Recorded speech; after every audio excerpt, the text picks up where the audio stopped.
Hello student, welcome to Broad Computer Classes. आज का जो हमारा टॉपिक है वो है need of normalisation. Why need normalisation in data structure.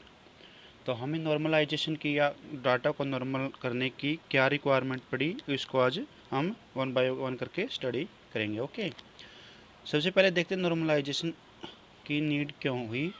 Normalisation is aim of well design relationship database management system. Normalisation का जो main aim है वो क्या है? Well design relation database management system, मतलब RDBMS को वेल डिजाइन करना, अच्छी तरह से डिजाइन करना।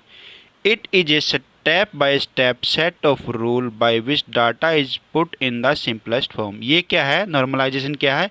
एक स्टेप बाय स्टेप रूल है, ये सेट ऑफ रूल है जो स्टेप बाय स्टेप क्या करता है, डाटा को सिंपलेस्ट फॉर्म में लेके आता है। ठीक है, we normalise the relation database management system because of the following reason. हम डाटाबेस मैनेजमेंट सिस्टम को फॉलोइंग रीजन के कारण नॉर्मलाइजेशन की हमें रिक्वायरमेंट पड़ती है, उसकी नीड होती है।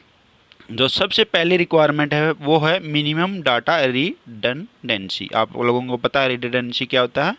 हमें अननेसेसरी डाटा स्टोर करना पड़ता है, सेम डाटा कई जगह स्टोर करना पड़ता है, तो उसको रिडंडेंसी कहते हैं। Same data, duplicacy of data को रिडंडेंसी, हमें बार बार स्टोर करना पड़ता है, उसको रिडंडेंसी करता है। तो ये क्या करता है? नॉर्मलाइजेशन डाटा रिडंडेंसी को रिमूव करता है और मिनिमाइज करता है। नो अननेसेसरी, देखते हैं, minimize data redundancy, no unnecessarily duplication of data। इसके अंदर क्या करते हैं हम? डाटा की जो अननेसेसरी डाटा है, डुप्लीकेट डाटा, उसकी हमें कोई रिक्वायरमेंट नहीं होती। नई अननेसेसरी डाटा को हमें क्या कर देते हैं? रिमूव कर देते हैं। किसके थ्रू? नॉर्मलाइजेशन के थ्रू।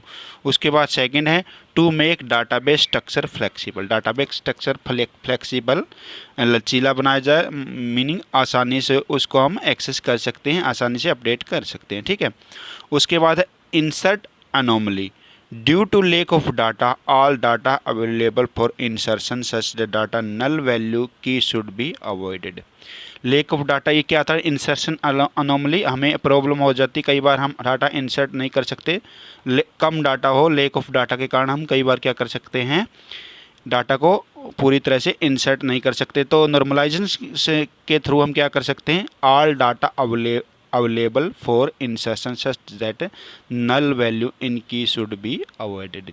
हमारे पास इंसर्ट अनोमली को हम अवॉइड करते हैं और इंसर्ट डाटा को आसानी से कर सकते हैं नॉर्मलाइजेशन के through.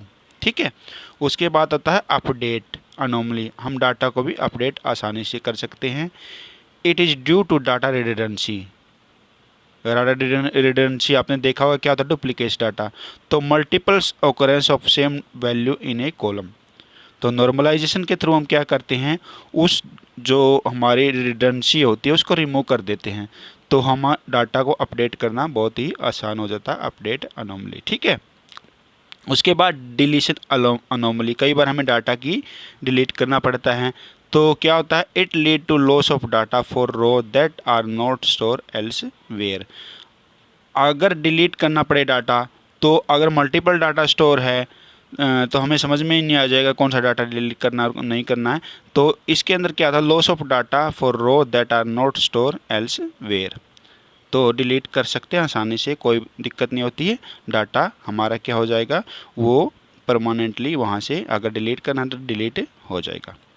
Complex query required by the user should be easy to handle. जो कॉम्प्लेक्स है, बहुत डिफ़िकल्ट क्वेरी है, यूज़र को हैंडल करनी होती है, वो उसको इजी वे से हैंडल कर सकता है। तो ये क्या थे रिक्वायरमेंट हमें क्यों पड़ी नॉर्मलाइजेशन? पहले था मिनिमम रिडंडेंसी, डाटा स्ट्रक्चर को फ्लेक्सिबल बनना है, insert anomaly, update anomaly, deletion anomaly, और कम्प्लेक्स डाटा या कम्प्लेक्स क्वेरी है उनको इजी हैंडल कर सकते हैं। ठीक है, उसके बाद क्या है?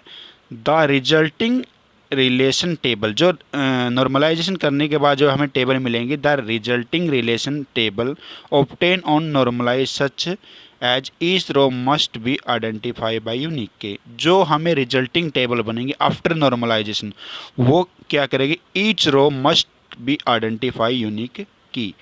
जो उस टेबल की ईच रो है, मस्ट बी आइडेंटिफाई बाय क्या है, यूनिक की, उसकी हर एक रो आइडेंटिफाई होगी यूनिक की द्वारा, एक अद्वितीय की, एक यूनिक की। नो रिपीटिंग ग्रुप, कोई भी रिपीटिंग डाटा नहीं होगा, रिपीटिंग ग्रुप नहीं होगा। होमोजीनियस सेम डाटा नहीं होगा, सेम कॉलम नहीं होगे कोई भी। Each column is assigning a unique नाम, हर एक कॉलम का अलग अलग नाम होगा। ऐसा नहीं कि एड्रेस 1 लिख दिया फिर एड्रेस 1 दोबारा लिख दिया, या पहले नाम लिख दिया फिर नाम लिख दिया, मोबाइल नंबर लिख दिया, सेम मोबाइल नंबर, एक बंदा के 2 मोबाइल नंबर, हर एक का यूनिक एड्रेस होगा, यूनिक कॉलम का नेम होगा। ठीक है, तो ये क्या थी, क्यों हमें नॉर्मलाइजेशन की रिक्वायरमेंट हुई।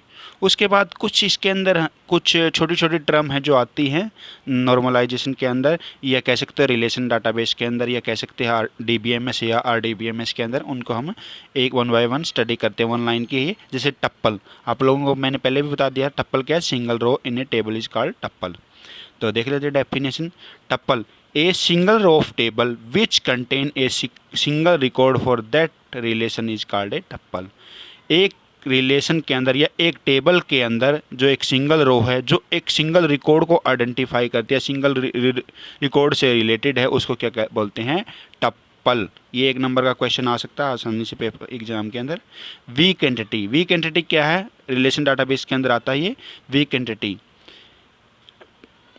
entity set that not have any key attribute is called a weak entity. Weak entity का meaning, entity set that have no any key attribute is called a weak entity. जिसकी कोई भी की attribute नहीं है उसको बोलते हैं वीक एंटिटी। ऐसी एंटिटी डाल दी, कोई की एट्रीब्यूट या प्राइमरी की या कोई भी की नहीं है, तो उसको बोलते हैं वीक एंटिटी। और एक है स्ट्रॉन्ग एंटिटी। स्ट्रॉन्ग एंटिटी क्या है, entity set that has primary key as a key attribute is called a strong entity.